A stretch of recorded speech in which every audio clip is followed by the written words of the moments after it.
Netflix కేవలం చూడొచ్చు biggest platform Netflix అనేది నెట్ఫ్లిక్స్ లో సుమారుగా 275 కోట్లు. ఆ తర్వాత మ్యూజిక్ సంబంధించి చూస్తే మ్యూజిక్ కేవలం 65 కోట్లు. ఇక శాటిలైట్ రైట్స్ సంబంధించి అంటే టీవీలో టెలికాస్ట్ చేయడం కానివ్వండి ఈ రైట్ సంబంధించి 85 కోట్లు.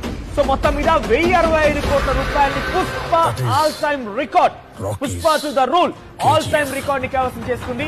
ముఖ్యంగా ఇండియన్ హిస్టరీలో ఇంతటి స్థాయిలో సినిమా ఏ సినిమా కూడా ప్రీ బిజినెస్ ని సాధించిన అవకాశం. ఒకసారి ఇటీవల కాలంలో వెళ్ళినటువంటి ప్రముఖ సినిమాలు చూసే కనుక ట్రిపుల్ కానీ, కల్కి కానీ, రోబో కానీ, బాహుబలి 2 కానీ, సలార్ కానీ, ఆ తర్వాత కేజీఎఫ్ కానీ, ఈ సినిమాలో ఏవి కూడా ఇంతటి స్థాయిలో బిజినెస్ చేయలేకపోయాయి. కేవలం మనం కంప్లైంట్ గా థియేట్రికల్ రిలీజ్ వారి గురించి మాత్రమే మాట్లాడుకుంటే థియేట్రికల్ రిలీజెస్ లో మనం ఇప్పటి వరకు సాధించినటువంటి బిజినెస్ కనుక చూస్తే మీరు చూడొచ్చు 450 కోట్ల రూపాయలు ట్రిపుల్ ఆర్.